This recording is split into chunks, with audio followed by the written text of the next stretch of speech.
नमस्कार मित्रांनो, आज आपला राज्यसेवा मुख्य परीक्षा आणि UPSC मुख्य परीक्षा या इतिहास या ऑप्शनल विषयातील मुद्दा क्रमांक 6 सुरू आहे. तर मला आशा आहे की तुम्हाला आतापर्यंत जे 5 टॉपिक घेतलेले आहेत ते नक्की आवडले असतील. तुमचा रिप्लाय तुम्ही नक्की कळवा. हा 6वा मुद्दा आहे आपला आणि हा मुद्दा आहे महाजनपद कालखंडाशी संबंधित. यामध्ये राज्याची निर्मिती कशी झाली, जे विष होते, गण होते, जन होते, त्यानंतर जनपद, त्यानंतर महाजनपद, ही निर्मिती कशी झाली तो मुद्दा, त्यानंतर गणराज्य, त्यानंतर राजेशाहीचा विकास, त्यानंतर नागरी केंद्रांचा विकास, व्यापारी मार्गाचा विकास. आपल्याला एक गोष्ट इथं लक्षात ठेवा मित्रांनो, व्यापारी मार्ग म्हटलं की सरळ जे युनानी राजांनी आक्रमण केलेला जो मार्ग आहे, जो इराण, मुलतान, त्यानंतर दिल्ली, पाटलीपुत्र, हा जो मार्ग आहे, हा मार्ग या ठिकाणी आपल्याला लक्षात घ्यायचा आहे. त्यानंतर आर्थिक वृद्धी महाजनपद काळातील, नाणे पद्धतीचा प्रारंभ कसा झाला. आपण नाणे पद्धतीशी संबंधित एक मुद्दा जो पहिला टॉपिक होता ज्यामध्ये आर्किओलॉजिकल सोर्सेस होता, त्यामध्ये न्यूमिसमॅटिक नावानं मुद्दा अभ्यास केला आहे. त्या ठिकाणी नाणे पद्धतीवर भरपूर प्रश्न आलेले आहेत. या ठिकाणी नाणे पद्धतीवर प्रश्न दिसत नाही, क्वचित एखादा स्पर्श असलेला असतो आर्थिक व्यवस्थेशी संबंधित. त्यानंतर जैन व बौद्ध धर्माचा प्रसार, मगध व नंद घराण्याचा उदय, हा राजकीय मुद्दा आहे मित्रांनो, मगध आणि नंद घराण्याचा उदय. आणि आपल्याला एक गोष्ट लक्षात ठेवायची आहे की राजकीय मुद्द्याशी संबंधित प्रश्न शक्यतोवर विचारले जात नाही. त्यानंतर पुढचा प्रश्न आहे आक्रमणं कोणाकोणाची झाली आहे. इराणी आक्रमणं झालेली आहे आणि ग्रीकांची आक्रमणे झालेली आहे. तर हा आपला सिलेबस आहे. सिलेबस थोडक्यात काय आहे, महाजनपद या काळातली जी महाजनपद होती ती निर्मिती कशी झाली, गणराज्य निर्माण कशी झाली, राजेशाही कशी निर्माण झाली, त्यानंतर या महाजनपद काळातील आर्थिक वृद्धी कशी झाली, त्याची कारणं कोणती होती, या काळात ही वृद्धी होण्याला जे काही धर्म विचार कारणीभूत ठरले ते कोणते होते, जैन आणि बौद्ध यांचा अभ्यास. त्यानंतर जे राजकीय सत्ता पुढे उदयास आल्या, मगध आणि नंद, त्यांचा अभ्यास. या गोष्टीचा आपल्याला या सिलेबसमध्ये समावेश केलेला आहे. तर हा झाला अभ्यासक्रम. पण यावर प्रश्न पहा कोणकोणत्या विषयावर आलेले आहेत. सर्वात जास्त प्रश्न बौद्ध धर्मावर आलेले आहे. जसं तुम्ही पाहू शकता की पहिलाच प्रश्न आहे जैनाशी संबंधित भगवान महावीराचं जीवन. MPSCनं 2010ला विचारला आहे. त्यानंतर UPSCनं 2021ला विचारलेला आहे. बौद्ध धर्म याच्यावर आधारित राज्यकर्त्यांची राजकीय आणि आर्थिक गरज, व्यापाऱ्यांची राजकीय आणि आर्थिक गरजेपोटी बौद्ध धर्माचा विकास झाला आणि त्यासाठी सांस्कृतिक वातावरण यांनी निर्माण केले, कोणी राज्यकर्त्यांनी आणि व्यापारी वर्गांनी. तर त्यावर आपल्याला कमेंट करायचं होतं. त्यानंतर आता तुम्हाला कमेंटचा अर्थ माहिती असेल, पहिल्या टॉपिकमध्ये आपण यावर चर्चा केलेली आहे. दुसरा प्रश्न आहे UPSCनं 2020ला विचारलेला आहे. त्यांनी असं विचारलं आहे की अनेक ग्रंथकाराला अलेक्झांडर महान असे म्हणतात, तरीही अलेक्झांडरच्या आक्रमणाचे पुनर्मूल्यांकन करणं आवश्यक आहे असं का म्हटलं जाते. तर यावर आपल्याला कमेंट करायला सांगितलेली आहे. पुन्हा कमेंट या ठिकाणी विचारलेली आहे आणि पहिल्या प्रश्नातसुद्धा कमेंटच विचारलेली होती. तर कमेंटचा अर्थ आपण याआधी घेतलेला आहे. म्हणजे जे काही फॅक्ट आहे, जसं अलेक्झांडरने आक्रमण केलं होतं तर त्या संबंधित जे फॅक्ट आहे ती फॅक्ट आपल्याला कमेंटमध्ये द्यायची आहे आणि ती माहिती तटस्थपणे लिहित जायची आहे. थोडक्यात कमेंटमध्ये जी फॅक्च्युअल माहिती आहे ती आपल्याला लिहित जायची आहे. त्यानंतर पुढचं आहे वेदोत्तर काळातील शहरीकरण, यामध्ये महत्त्वाची भूमिका बजावणारे घटक. शहरीकरण जे झालं त्यामध्ये कोणाकोणाची भूमिका महत्त्वाची होती. पुढचा प्रश्न आहे बौद्ध धर्म. पुन्हा या बौद्ध धर्मातील श्रमण ही संकल्पना आणि उपनिषदातली श्रमण ही संकल्पना ही कशी होती याच्यावर आपल्याला डिस्कस करायचं आहे. आणि डिस्कसचा अर्थ आपण याच्या आधी शिकलो आहे की डिस्कस म्हणजे वेगवेगळे दृष्टिकोन आपल्याला या ठिकाणी घ्यायचे आहे. जसं उपनिषदामध्ये कोणता दृष्टिकोन सांगितलेला आहे श्रमणाबद्दल, बौद्ध धर्मात कसा दृष्टिकोन सांगितलेला आहे श्रमणाबद्दल, हे दृष्टिकोन आपल्याला डिस्कसमध्ये सांगायचे आहे. त्यानंतर पुढचा प्रश्न आहे गणसंघ. पुन्हा गणसंघाबद्दल आलेला आहे, याची माहिती द्यायची आहे. आणि गणसंघाचा ऱ्हास का झाला ही माहिती आपल्याला द्यायची आहे.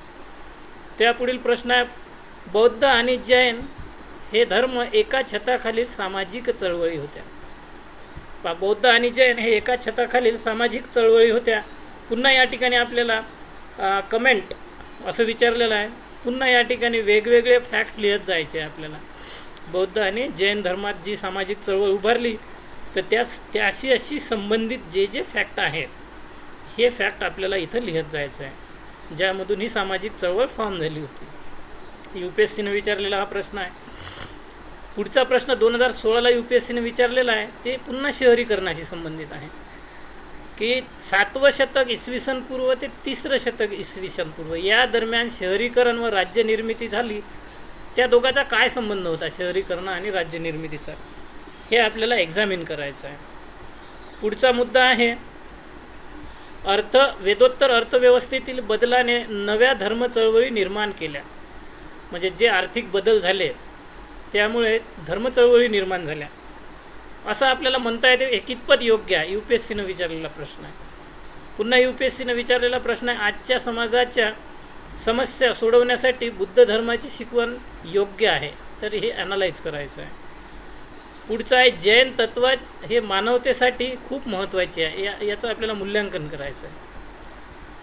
बौद्ध धर्माचा उदय, बौद्ध धर्माचे सामाजिक पैलू आणि बौद्ध धर्माचा ऱ्हास का झाला याची कारणं विचारलेली आहे. पुढचं आहे मौर्य पूर्व काळातील प्रजासत्ताक जे होते गणराज्य त्यांचा ऱ्हास का झाला हे आपल्याला डिस्कस करायचं आहे. पुन्हा फॅक्ट द्यायचे आहे. तर आता आपल्याला या ठिकाणी लक्षात आलं असेल की सिलेबस जरी खूप मोठा असेल, म्हणजे राजकीय सिलेबस दिसतो आपल्याला महाजनपद, मगध, नंद, पण प्रश्न कशावर विचारलेले आहेत बौद्ध धर्म त्याचे परिणाम, जैन धर्म त्याचं ॲप्लिकेशन, सामाजिक चळवळ, त्यानंतर आर्थिक बदल, श्रमण संकल्पना, उपनिषद यावर आधारित प्रश्न आलेले आहेत. आणि याचे स्रोत काय काय आहे मग आता, तर या काळातील स्रोत महाजनपद काळातील स्रोत आहेत, पुरातत्वीय स्रोत आहे आपल्याजवळ, धार्मिक स्रोत आहेत, विदेशी स्रोत आहेत आणि काही नाणी आहेत. तर धार्मिक स्रोत कोणकोणते आहे, तर ब्राह्मण ग्रंथ आहे. तर ब्राह्मण ग्रंथ हे फक्त उच्च वर्गाबद्दल बोलतात, उपनिषद, कल्पसूत्र, वेदांग. तर मग जो कनिष्ठ वर्ग आहे तत्कालीन समाजातील त्यांच्याबद्दल बौद्ध साहित्य बोलतात, जैन साहित्य बोलतात, भगवती सूत्र, भद्रबहुचरित हे साहित्य आपल्याला या ठिकाणी कामी पडलेले आहे. पुढे याचा उल्लेख करूया आपण. विदेशी साहित्य कोणकोणते आहे, तर जे इंडिका लिहिलं होतं मेगॅस्थेनीजनं, आता ते तर मूळ रूपात नाही आहे, पण मेगॅस्थेनीजचा काही अंश प्लिनी, स्ट्राबो आणि एरियन यांनी लिहून ठेवलेला आहे. तिथून आपल्याला मौर्य साम्राज्य, मौर्य प्रशासनाची माहिती मिळते. भारताबद्दल युनानी लेखकांनी जे पहिल्यांदा लिहिलेला आहे तो होता हिरोडोटस, इसवी सन पूर्व 6वं शतक. तो उल्लेख आपल्याला इथे घ्यायचा आहे. त्यानंतर विदेशी स्रोत आहे आपल्याला सिकंदरसोबत काही साहित्यिक लेखक आले होते, निरियाकस आहे, केसीएस आहे, ॲनासिक्रट आहे, यांनी त्यांची प्रवास वर्णनं लिहिलेली आहेत, ते आपल्याला या ठिकाणी कामी येणार आहे. जसं की याच्यामुळे या ज्या विदेशी लेखकांनी लिहिलेलं साहित्य आहे, या लेखकांनी सँड्रोकर्स असा शब्द जो वापरला तो शब्द चंद्रगुप्तसाठी वापरला, हे विल्यम जोन्सनं कन्क्लुजन काढलं होतं. हे कन्क्लुजन निघाल्यामुळे भारतीय साहित्यातील उल्लेख आणि विदेशी साहित्यातील उल्लेख हे एकमेकांसोबत जुळले आणि इतिहास उलगडण्यास सोपा गेला. पुरातत्वीय साहित्य काय काय आपल्याजवळ, जसं आपण शिकलो होतो की महापाषाणकालीन जी संस्कृती आहे त्यांची ब्लॅक आणि रेड वेअर ही जी होती, लाल आणि काळी भांडी ती होती. त्यानंतर जी आर्यांची भांडी होती ती पेंटेड ग्रे वेअर होती, ही शिकलो होतो आपण. पण आता महाजनपदकालीन जी भांडी आहे ती NBPW म्हणजे नॉर्थ ब्लॅक पेंटेड वेअर, म्हणजे उत्तरेतील जी काळ्या रंगाची भांडी आहे ती महाजनपद काळातील आहे. ही कुठे सापडलेली आहे, तर संपूर्ण जे उत्तर भारताचा परिसर आहे तक्षशिलापासून तर तामलुकपर्यंत, तामलुक हे पश्चिम बंगालमध्ये आहे, तिथून तर पार आंध्र प्रदेशातील अमरावती इथपर्यंत नॉर्थ ब्लॅक पेंटेड वेअर सापडलेले आहे. नाणी कुठे सापडलेली आहे तर पंचमार्क कॉईन्स ज्याला म्हणतो, आहत मुद्रा, ह्या नंदकाळातील होत्या, इसवी सन पूर्व 5व्या शतकातील, चांदीच्या व तांब्याच्या, त्या सापडलेल्या आपल्याला गोलकपूर पाटणा या ठिकाणी. आणि पण यावर मात्र अजूनही विवाद आहे की या नाणी राजांनी इश्यू केलेल्या होत्या की व्यापाऱ्यांनी, ते निश्चित सांगता नाही आहेत. आता पुढचा आपल्याला मुद्दा लक्षात घ्यायचा आहे की ह्या महाजनपदांचं स्थळ कुठं कुठं होतं. तर थोडंसं नजर टाकून घ्या. आजच्या भारताच्या बाहेर असणारं हे एक ठिकाण आहे, कंबोज, गांधार आणि गंगा आणि यमुना नदी खोऱ्याच्या बाहेर असणारं महाराष्ट्रातलं गोदावरी नदी किनारी अस्सक किंवा अस्मक.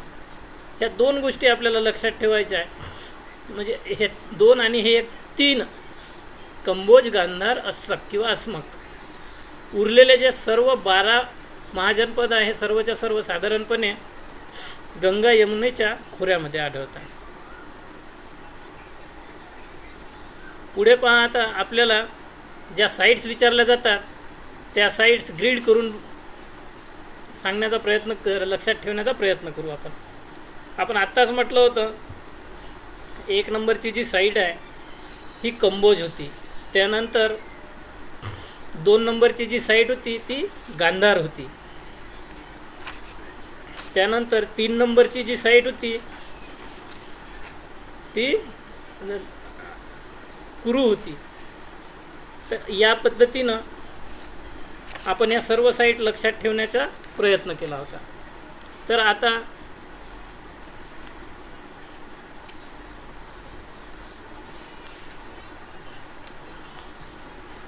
ज्या साईट्स आपल्याला परीक्षेत वारंवार विचारलेल्या त्या साईट्सवर आपण लक्ष देऊया. तर पहिली साईट्स होती ती म्हणजे कंबोज. पहा या ठिकाणी दिसते तुम्हाला, आत्ताच्या अफगाणिस्तानमध्ये बुद्ध काळातली ही साईट होती. आणि अशोकाचे जे 2 अभिलेख सापडलेले आहेत ते याच ठिकाणी सापडलेले आहे, बगराम आणि लमधान. लाजपूर ही या कंबोजची राजधानी होती, लाजपूर. त्यानंतर 2 नंबरचं जे ठिकाण आहे ते गांधार, हे बघा आजचा जो पाकिस्तानचा भाग आहे त्या ठिकाणी गांधार होतं. आणि गांधारची राजधानी होती तक्षशिला. या तक्षशिलेमध्ये चंद्रगुप्त, त्यानंतर राजवैद्य जीवक यांचे शिक्षण, त्यानंतर राजकुमार अंबिक यांचे शिक्षण इथे झालं, असे उल्लेख सापडतात या गांधारमध्ये किंवा तक्षशिलेमध्ये. त्यानंतर पुढचं आहे कुरू, 3 नंबरचं हे कुरू. कुरू म्हणजे जे ऋग्वेदामध्ये जे उल्लेख आहे, भरत आणि पुरू या 2 वंशांनी मिळून कुरू हे जनपद किंवा महाजनपद स्थापन केलं आणि त्या दोघांच्या मिळूनच या ठिकाणी कुरू हे महाजनपद निर्माण झालं, जे हरियाणामध्ये कुरुक्षेत्र नाव घेतलं जात असते. हे कुरुक्षेत्रच यांची राजधानी होती. पुढचं आहे शूरसेन. अगदी दक्षिणेला या कुरुक्षेत्राच्या किंवा कुरूच्या दक्षिणेला शूरसेन. आत्ताचं जे मथुरा आहे हे मथुरा याच्या जवळच शूरसेन, म्हणजे मथुरेच्या जवळ शूरसेन.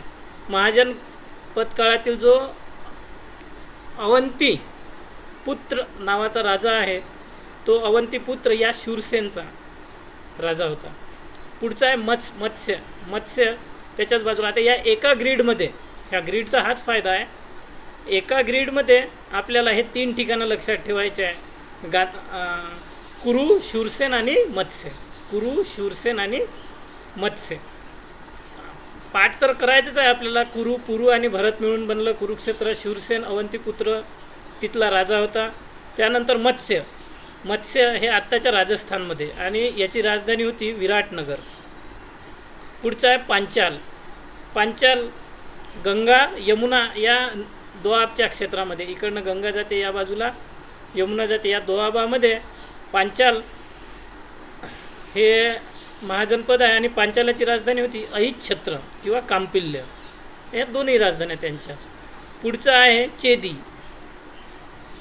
महत्त्वाचं महाजनपद यांना म्हणता येते. आणि कृष्णाचे जे 2 शत्रू होते, आपल्याला शालेय जीवनात असताना शिशुपाल वध नावाची जी कविता होती त्यामधला जो शिशुपाल आहे हा कृष्णाचा शत्रू मानला जात असते आणि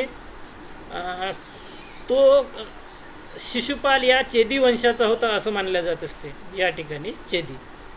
त्यानंतर पुढचं आहे त्याच्याच बाजूला या एका ग्रीडमध्ये चेदी आणि वत्स हे दोन आहेत.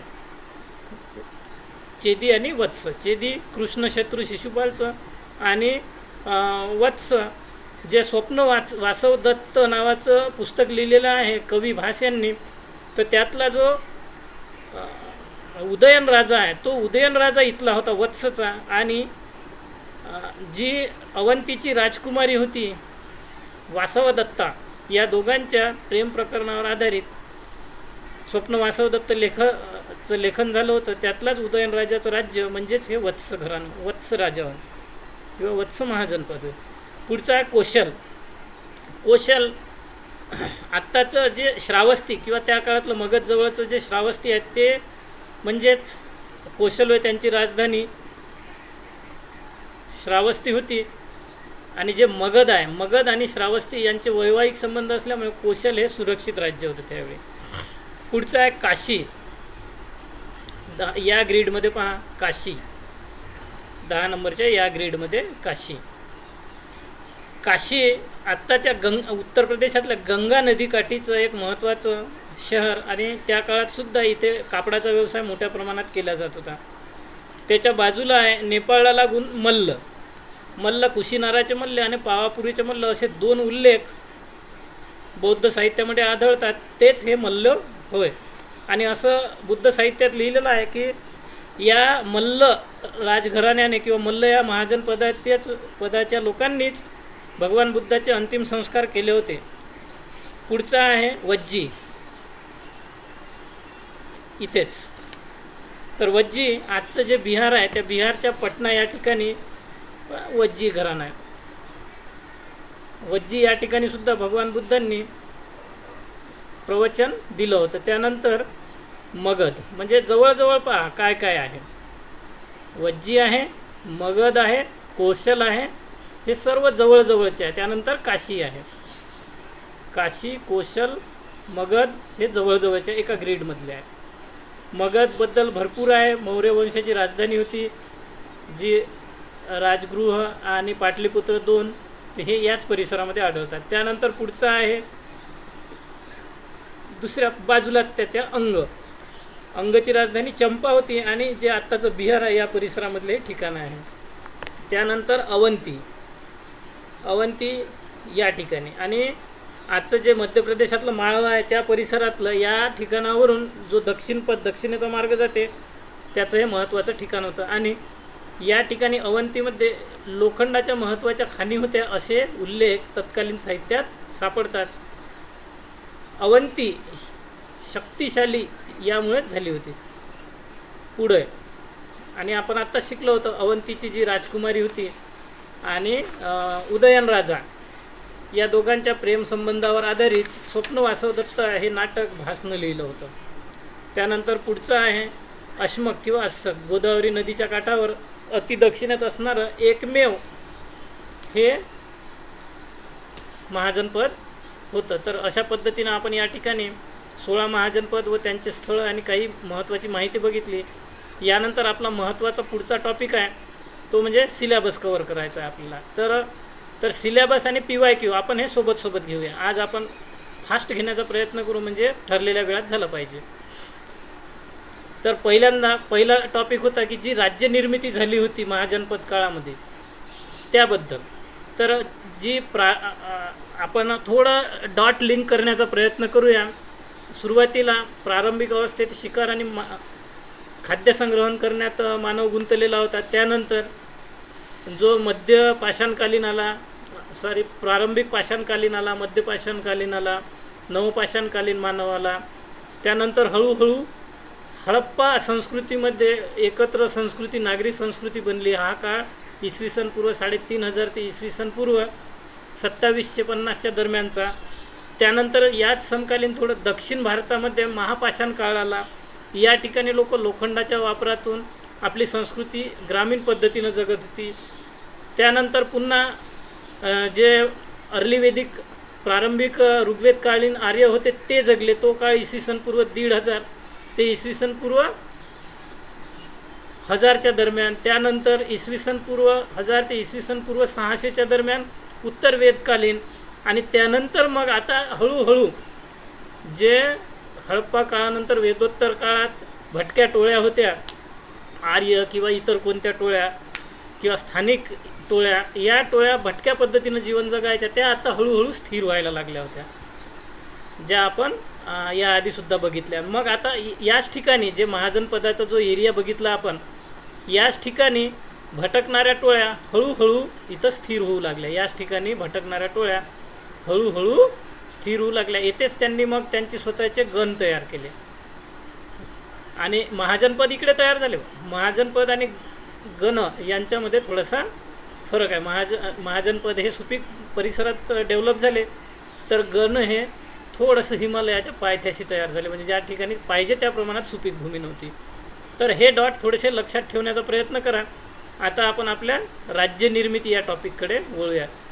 तर राज्यनिर्मिती कशी झाली, तर प्रारंभिक राज्यनिर्मिती ही इसवी सन पूर्व 1500 ते इसवी सन पूर्व 500च्या दरम्यान ज्या घडामोडी घडल्या, या आर्थिक राजकीय बदलातून झाली होती. मग जी राज्यनिर्मिती झाली याबाबत इतिहासकारामध्ये वेगवेगळे मत आहे. तर आता कोणकोणते मत आहे, तर या ठिकाणी 2 मत आपण लक्षात घेतलेले आहे. तर पहिलं मत आहे मार्क्सवादी इतिहासकारांचं आणि दुसरं मत आहे राष्ट्रवादी इतिहासकारांचं. मार्क्सवादी इतिहासकार काय म्हणतात, यामध्ये आर एस शर्मा आहे, डी डी कोशांबी आहे. हे म्हणतात की राज्यनिर्मिती गंगेच्या खोऱ्यात झाली, कारण त्या ठिकाणी सुपीक जमीन होती, गव्हाचं उत्पन्न झालं, अतिरेकी उत्पन्न झाल्यामुळे या ज्या लोक होते यांच्याकडे त्यांचा संचय झाला.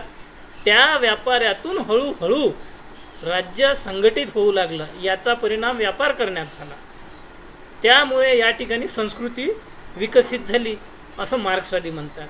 मग या लोकांनी जे अतिरिक्त उत्पादन झालं, यामुळे या उत्पादनाचं, या पशूंचं, या शेतीचं संरक्षण करण्यासाठी सैन्य संघटन करणं हळूहळू चालू केलं. यातून आर्थिक बदल, संरक्षणाच्या उद्देशासाठी सेना निर्माण झाली आणि या भौगोलिक परिसरात आपलं संरक्षण करणं इत्यादी कारणानं या तत्कालीन संस्कृतीनं सैन्य संघटित करण्याचं ठरवलं. मग गणराज्याचं स्वरूप कसं होतं मार्क्सवाद्यांच्या मते, तर जे प्रारंभिक गणराज्य होतं हे अराजक होते, कुलीनशाही होती, मोजक्या लोकांची सत्ता होती, पण जनता मात्र मागास होती.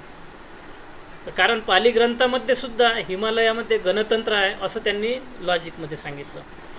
मग शहरीकरण का झालं, राज्यनिर्मिती का झाली, तर मार्क्सवादी दृष्टिकोन स्पष्ट करणारे जे D D Kosambi, R S Sharma आहे, यांनी असं सांगितलं की लोखंडाचं उत्पादन झालं, त्यामुळे शेती करण्यासाठी जी आवश्यक साहित्य होती त्यातून शेती करणं सुरू झालं. पेरणी, लागवड, कापणी या सर्व गोष्टीमध्ये लोखंडी साहित्य वापरू लागले आणि शहरीकरणाला वेग आला, असं D D Kosambi, R S Sharma यांनी मत मांडलं.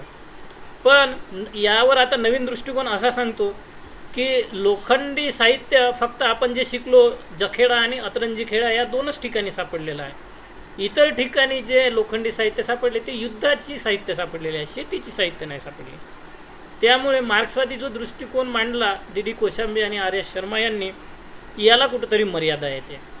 तर पुढचा मग राष्ट्रवादी दृष्टिकोन काय म्हणतो, राज्य निर्माण कसे झाले याच्याबद्दल, हा दृष्टिकोन आळतेकर, ए एस आळतेकर यांनी मांडलेला आहे.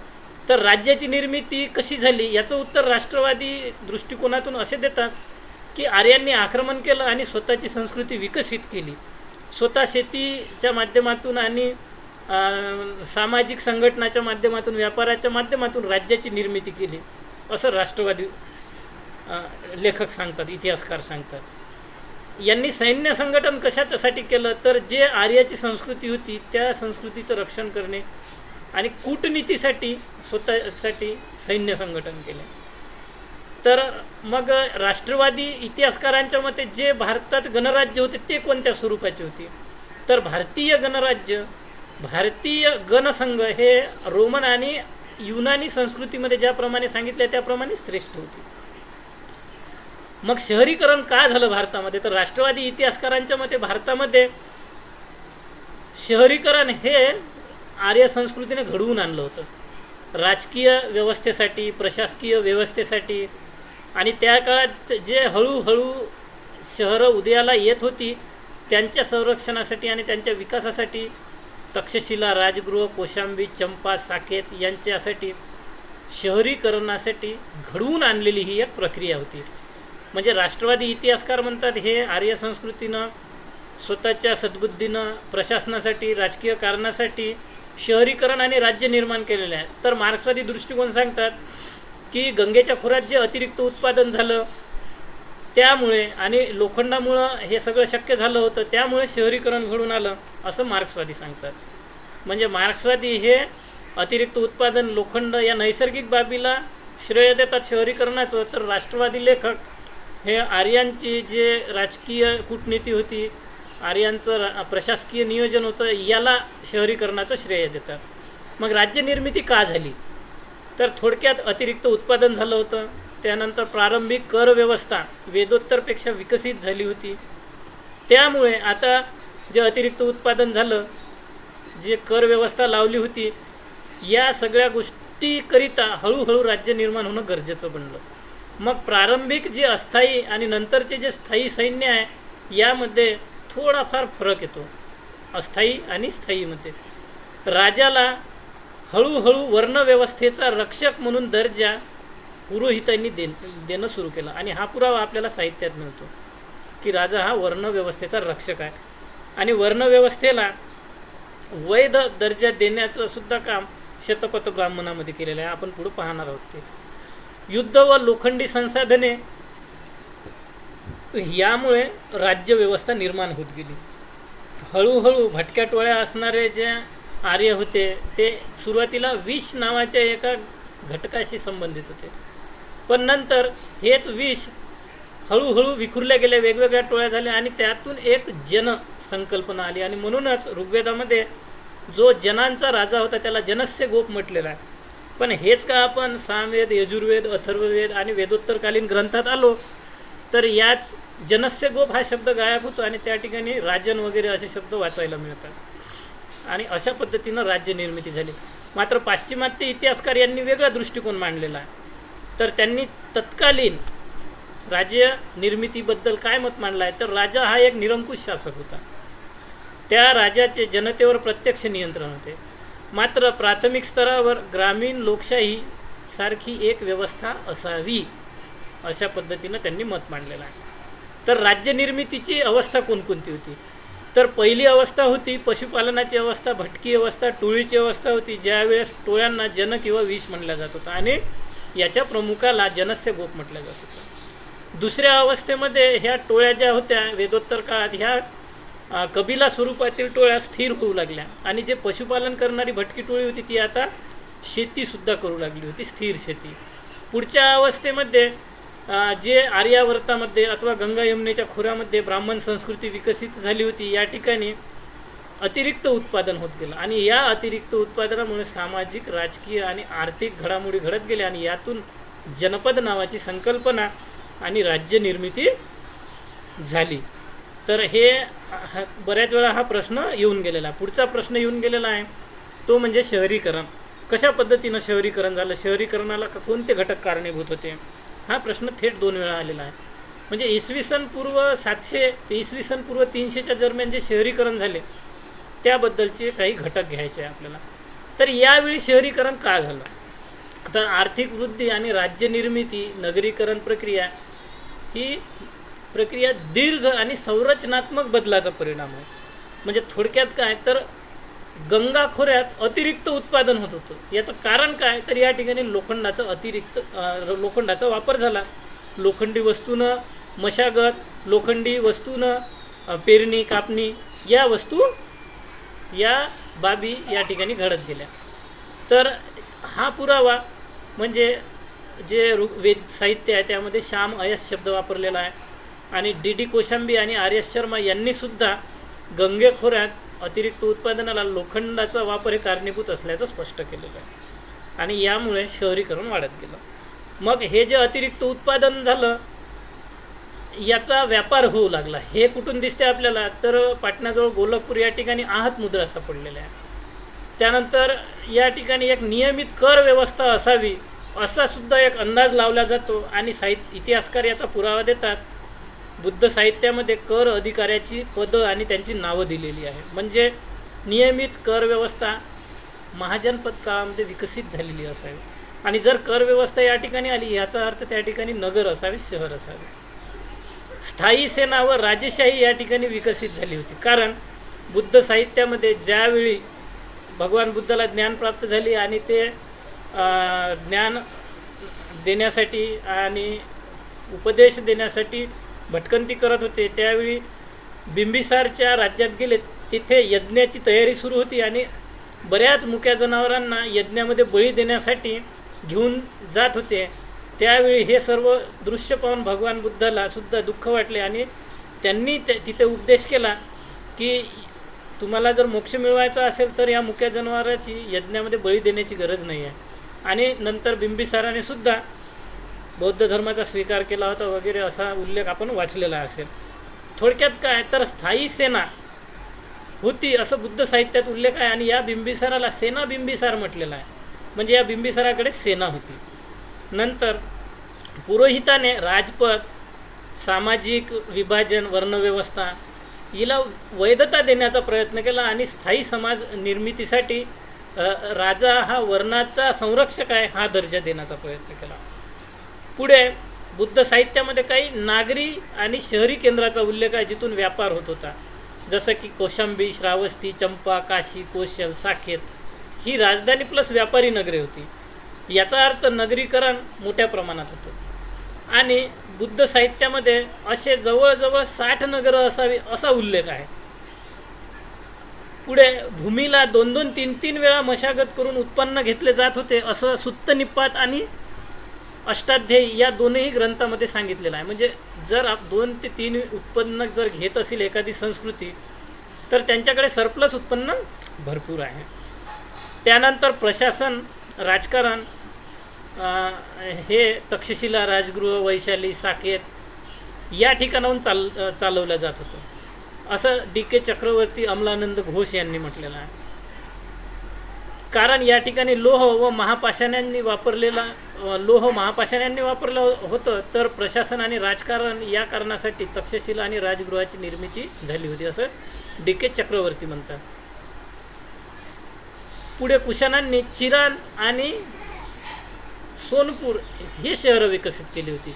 तर यांचा सुद्धा उद्देश हा व्यापार, प्रशासन हाच राहिला असावा असं सुद्धा चक्रवर्ती, DK चक्रवर्ती, अमलानंद घोष म्हणतात. म्हणजे जो दृष्टिकोन राष्ट्रवादी लेखक AS आळतेकर यांनी मांडला होता तोच दृष्टिकोन अमलानंद घोष, DK चक्रवर्ती यांनी मांडला. म्हणजे शहरांची निर्मिती ही प्रशासनासाठी, राजकीय कामासाठी, व्यापारासाठी निर्माण केली होती. या उलट जो आपण बघितला होता मार्क्सवादी दृष्टिकोनातून की शहरांची निर्मिती काय झाली तर त्यांनी सांगितलं होतं लोखंडाचा अतिरेकी वापरामुळे अतिरिक्त शेती उत्पन्न झालं होतं आणि त्या व्यापारातून शहरांचा नैसर्गिक विकास झाला होता. तर याला यांनी कुठेतरी बगल दिलेली दिसते. त्यानंतर अशाच प्रकारे सातवाहनांनी सुद्धा तगर, पैठण, अमरावती यांची निर्मिती केली होती. मग हे सुद्धा कारण व्यापार, इथं रोमन नाणी सापडलेली आहे. तर जे राष्ट्रवादी इतिहासकारांनी मत मांडलं ते इथं लागू होते. बुद्ध जैन धर्माने व्याज, सावकारी या संकल्पनांना मान्यता दिली. त्यामुळे बुद्ध धर्माला मान्यता मिळत गेली. तर व्यापार करणाऱ्या व्यापाऱ्यांना, श्रेष्ठींना प्रोत्साहन मिळत गेलं आणि यातून दोन्ही बाजूने दोन्ही प्रक्रिया म्हणजे व्यापाऱ्यांचंही आणि बौद्ध जैन धर्माचाही दोघांचाही हळूहळू विकास होत गेला. याचे पुरावे मिळतात आपल्याला. जे बौद्ध विहार आहे, चैत्य आहे यांची निर्मिती झालेली दिसते. अशा प्रकारे द्वितीय नगरीकरणाला केवळ लोखंड कारणीभूत नसून राजकीय, आर्थिक व धार्मिक कारणे आहेत असं म्हणता येते. त्यानंतर गणसंघ पुढचा आहे. आता गणसंघाची निर्मिती इसवी सन पूर्व 6वे शतक गंगा खोऱ्यामध्ये प्रचंड परिवर्तनाचा काळ होईल. यावेळी कबिला स्वरूपातील ज्या मानवी टोळ्या होत्या या टोळ्या समाज राजकीयदृष्ट्या संघटित होऊ लागला. म्हणजे जो घनसंघ निर्मितीचा जो काळ आहे यावर दोन प्रश्न येऊन गेलेला आहे, त्याआधीसुद्धा आलेला असेल. तर घनसंघ निर्मितीची जी प्रक्रिया ती इसवी सन पूर्व 6व्या शतकात गंगा खोऱ्यामध्ये जो परिवर्तन होत गेलं, आपण आत्ताच म्हटलं सरप्लस उत्पन्न, तर या परिवर्तनातूनच हळूहळू कबिला स्वरूपात राहणारा जो मानव समाज आहे तो राजकीयदृष्ट्या संघटित होऊ लागला. मग याच्या निर्मितीचे उल्लेख कुठं कुठं आहे? तर हा उल्लेख युनानी लेखकांनी केलेला आहे. हा उल्लेख पाली ग्रंथामध्ये आहे. तर काय काय उल्लेख आहे गणसंघाबाबत? तर पहिला आहे सिंधू खोऱ्यात वायव्य भारतात गणसंघ अस्तित्वात होते असं युनानी लेखकांनी लिहिलेलं आहे. यांनी नावं काय दिलेलं आहे? तर मलव, शूद्रक, यौधेय, अर्जुनायन. शूद्रक, यौधेय, अर्जुनायन यावर सुद्धा प्रश्न राज्यसेवेने विचारलेला आहे. गंगा खोऱ्यात कपिल वस्तू चे शाक्य, सुमसुमारगिरीचे भग्ग, केशपुत्तचे कलाम, रामग्रामचे कोलीय, पिप्पलवनचे मुरीय, पावाचे मल्ल, कुशीनाराचे मल्ल, मिथिलाचे विदेह, वैशालीचे लिच्छवी हे सुद्धा गणसंघ अस्तित्वात होते असे पाली ग्रंथानं म्हटलेलं आहे. म्हणजे थोडक्यात इथं इतिहासाची आपण क्रॉस चेकिंग केलेली आहे. कशी?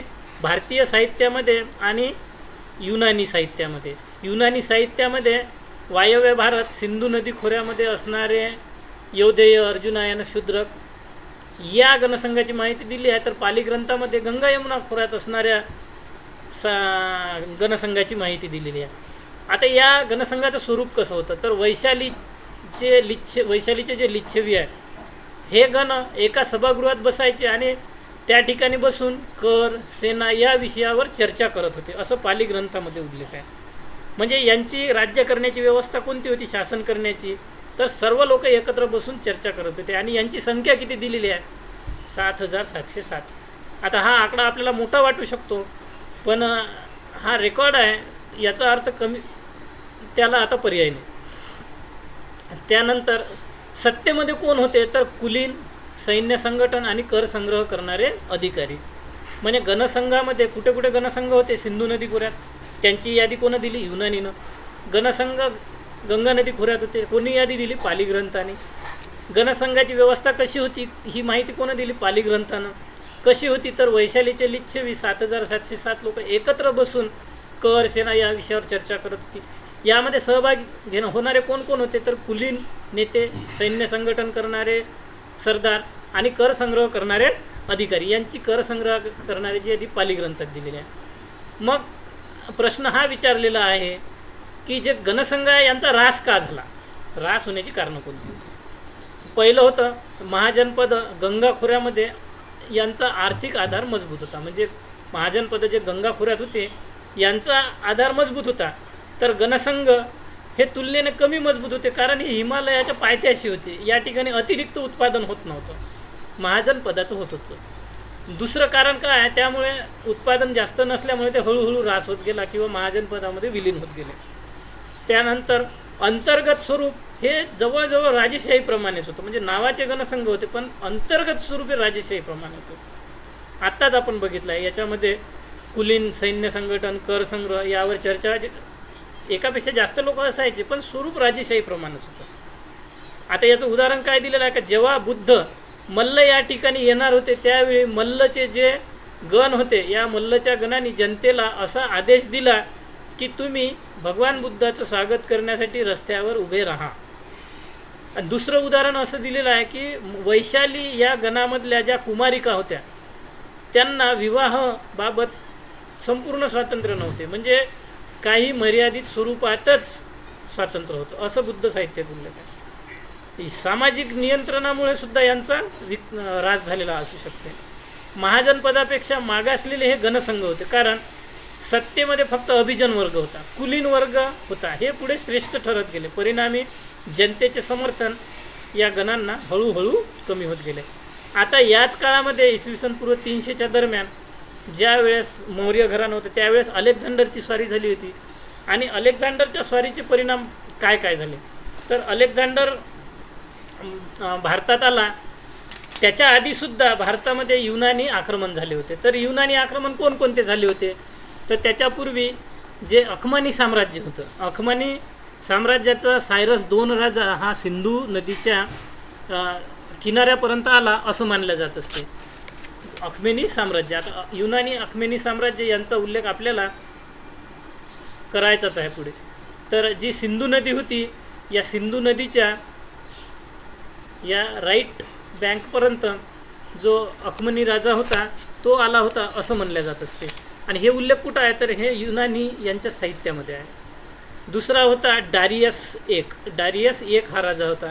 हा सुद्धा या ठिकाणी सिंधूपर्यंत आला असं मानलं जात असते.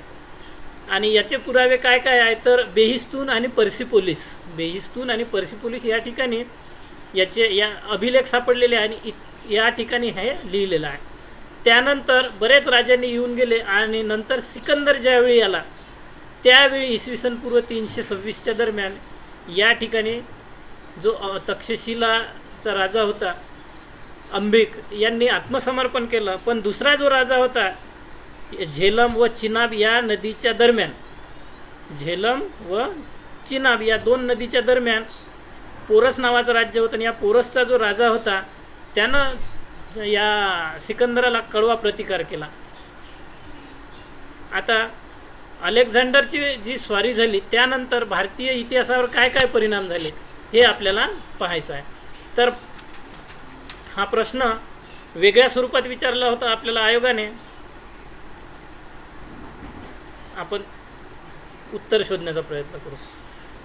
तर अलेक्झांडरच्या स्वारीचे परिणाम किंवा युनानी आक्रमणाचे परिणाम.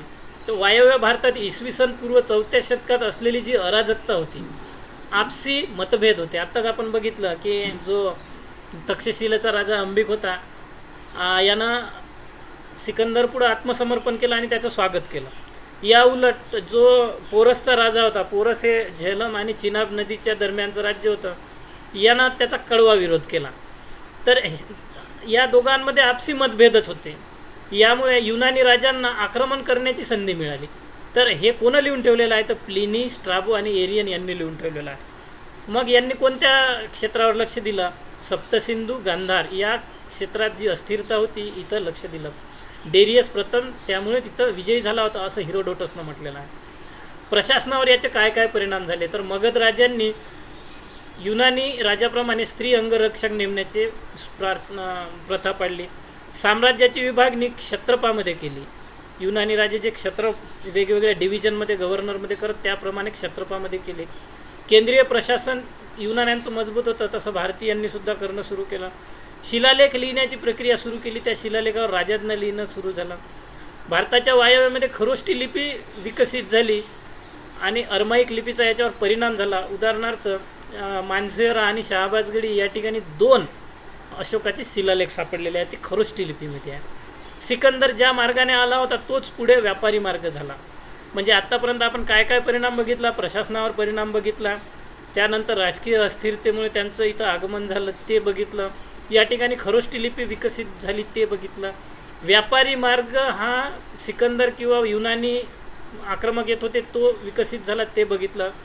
या व्यापारी मार्गावर व्यापारी केंद्र विकसित झाले. कोणकोणते तर सिकंदरिया आत्ताचं जे काबूल आहे, त्यानंतर अलेक्झांड्रिया जे आत्ताचं वैग्राम आहे या ठिकाणी, त्यानंतर सिंधू मार्गाचा डेरियस 1ला शोध लागला होता. आता डेरियस प्रथम जो होता ज्याने सिंधूपर्यंत आक्रमण केलं होतं त्याला सिंधू मार्गाचा शोध लागल्यामुळे त्याने व्यापारासाठी प्रयत्न केले होते. हा जो मार्ग होता सिंधूचा त्याला हा मार्ग इथपर्यंत तो आलाच होता. आता हा मार्ग सरळ अरबी समुद्रात मिळते. हे डेरियस प्रथमचा जो सेनापती होता त्याला तो मार्ग सापडला होता आणि त्यामुळे इथून पुढे व्यापार हळूहळू विकसित होत गेला. बुद्ध व जैन धर्माने व्याज, सावकारी याला मान्यता दिल्याने व्यापार वाढत गेला या विदेशासोबत सुद्धा. आणि मग ते म्युच्युअल बेनिफिट थेअरी या ठिकाणी सुद्धा लागू होते, दोघांचाही फायदा. अशा प्रकारे इथून पुढे द्वितीय नगरीकरणाला केवळ लोह कारणीभूत नसून राजकीय, आर्थिक, धार्मिक ही कारणे आहे असं आपल्याला म्हणता येते.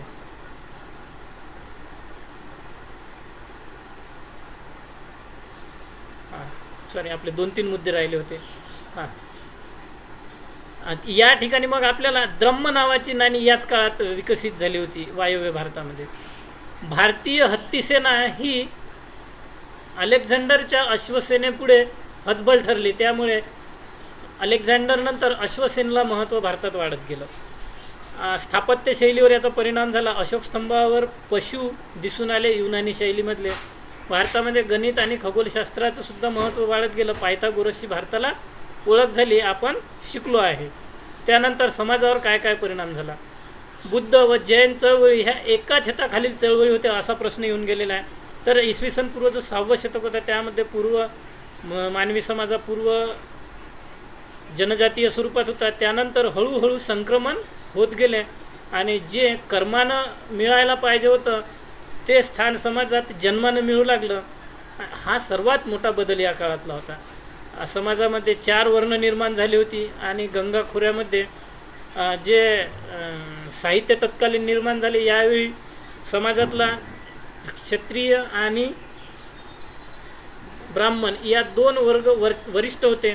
तर क्षत्रिय हे ब्राह्मण वर्गाच्या सुद्धा विरोधात जाऊ लागले, कारण ब्राह्मण वर्ग हा खूप जास्त शक्तिशाली होत गेला. पण लोखंडाच्या शोधामुळे क्षत्रियसुद्धा त्यांना विरोध करू लागले. पण यावेळी चौथा एक वर्ग निर्माण झाला, तो म्हणजे शूद्र वर्ग, ज्यामध्ये श्वेतकेतू जातकामध्ये यांचा उल्लेख आहे. निषाद, पुक्कस, चांडाल ह्या जाती स्पर्श आणि सावली अमान्य आहे असं मानलेलं आहे. आणि ब्राह्मणांनी जर या जातींना पाहिलं तर ते उठून पळून जायचे. एकदा व्यापाराच्या मुलीने सुद्धा चांडालाला पाहिलं, ती आंघोळ करायला गेली असे उल्लेख आढळतात. तर बौद्ध आणि जैन चळवळी जन्माने आणि वर्ण भेदाऐवजी कर्माला महत्त्व देणारी चळवळ होती. उच्च निश्चता समान मानणारी चळवळ होती. म्हणजे बौद्ध आणि जैन चळवळी स्वतंत्र विचारसरणीची आणि संशोधक भावना असणारी चळवळ होती. लोकजागृती आणि समानता मानणारी चळवळ होती. स्वतंत्र विचारसरणीची आणि संशोधक भावना असणारी चळवळ होती. उदारमतवादी दार्शनिक तात्विक विरोध करणाऱ्याची चळवळ होती. आणि विवेकशील व्यक्तींनी ब्राह्मणांच्या नैतिक अधपतनाला यावेळी विरोध करणं सुद्धा चालू केलं होतं. आता धार्मिक क्रांती किंवा जे बौद्ध जैन आणि इतर तत्सम पंथ उदयाला आले याची कारणं काय काय होती. तर त्यावेळी धर्मचिंतनाची स्वतंत्रता संपली आणि सामाजिक अवडंबर खूप माजले होते. बहुदैववाद आला होता. ब्राह्मणांचे नैतिक अधपतन झाले होते. न कळणारी वैदिक भाषा सामान्य लोकांना कठीण चालली होती. ताठर वर्णव्यवस्था आली होती.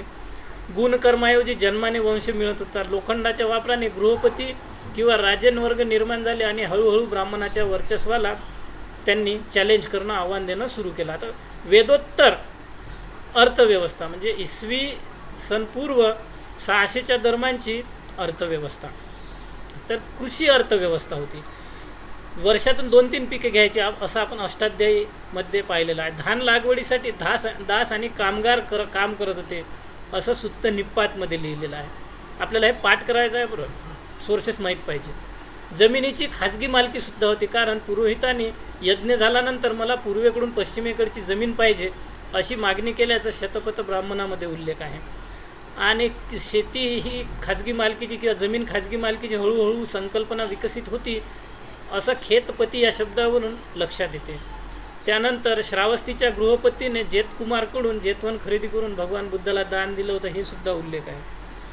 त्यानंतर पुढचा आहे आर्थिक घटकामध्ये म्हणजे जमीन, कृषी अर्थव्यवस्था पहिला घटक पाहिला. त्यानंतर जमीन खाजगी मालकीची होती. शिल्पकार आणि कामगार होते 18 सांगितलेले आहे.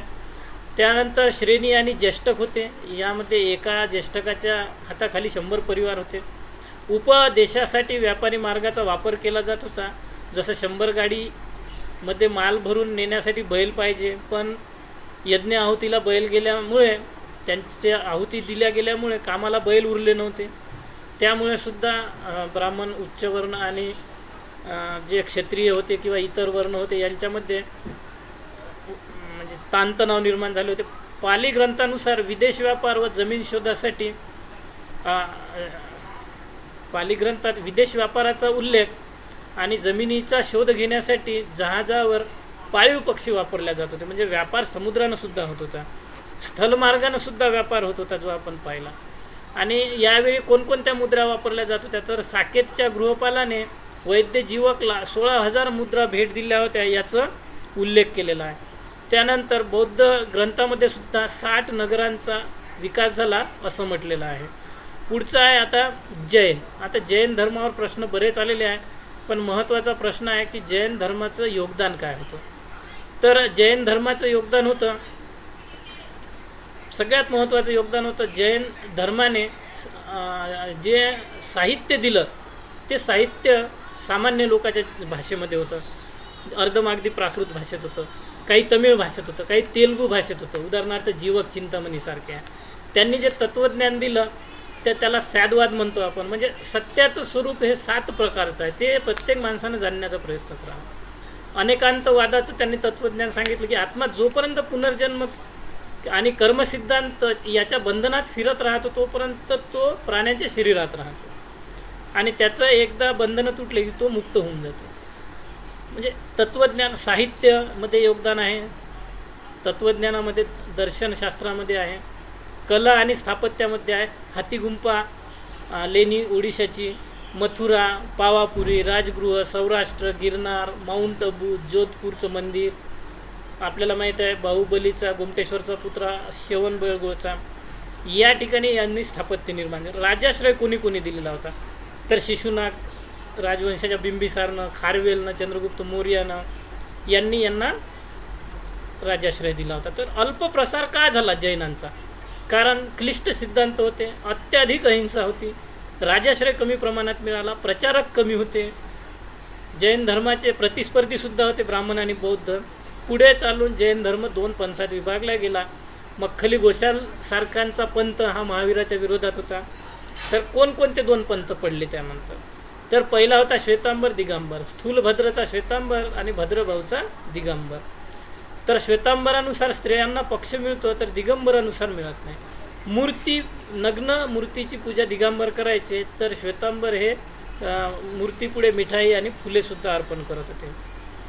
त्यानंतर स्वर्ग 12 प्रकारचे असं श्वेतांबर म्हणायचे, तर 16 प्रकारचे असे दिगंबर म्हणायचे. हे फॅक्ट याच्यासाठी लक्षात ठेवायचे आपण की आपल्याला उत्तर लिहिताना कामी येईल. ग्रंथाची भाषा अर्धमागधी प्राकृत आणि यांची संस्कृत होती. पूजेची वेळ प्रकाश वेळी कधीही करू शकतो आपण, पण दिगंबर म्हणायचे की कधीही करू शकतो, आणि श्वेतांबर म्हणायचे फक्त प्रकाशाच्याच काळात.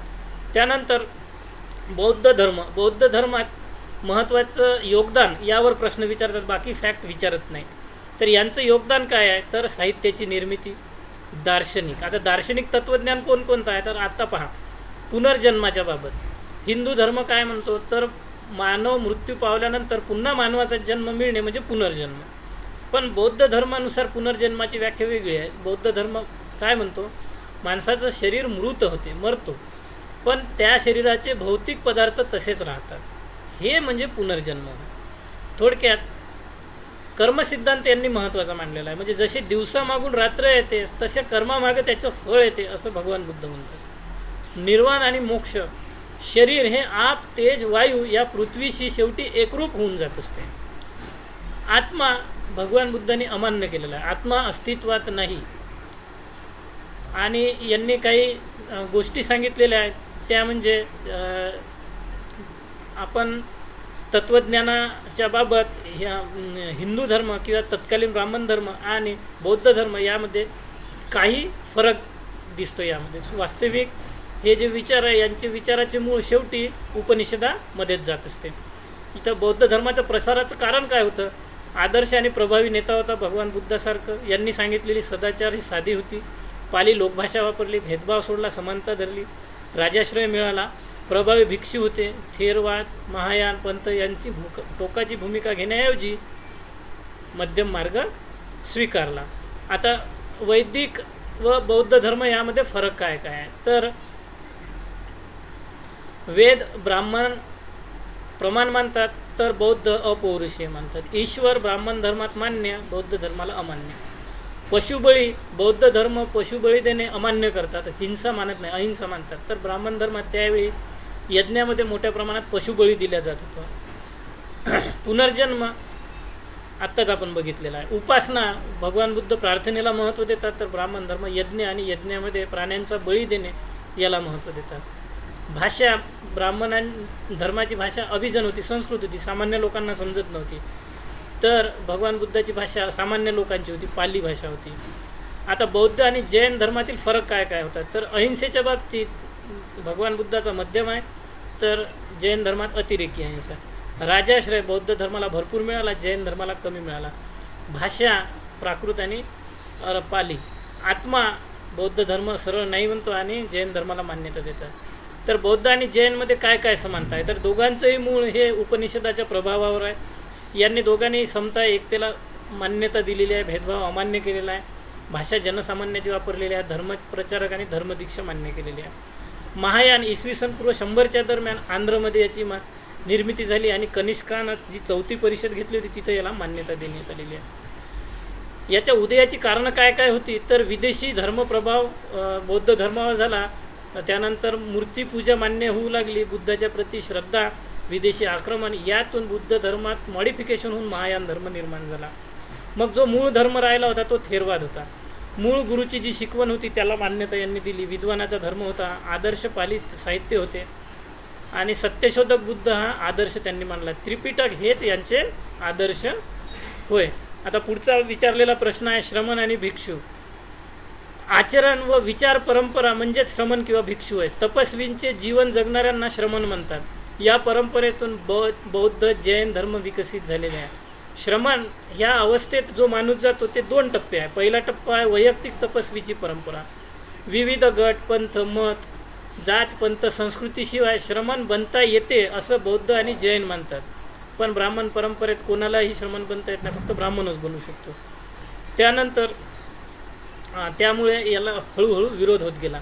तर वैयक्तिक तपस्वी परंपरा, जात, पंथ, संस्कृतीशिवाय श्रमण बनता येते असं मानले जाते. म्हणजे कोणीही श्रमण बनू शकतो एका वाक्यात.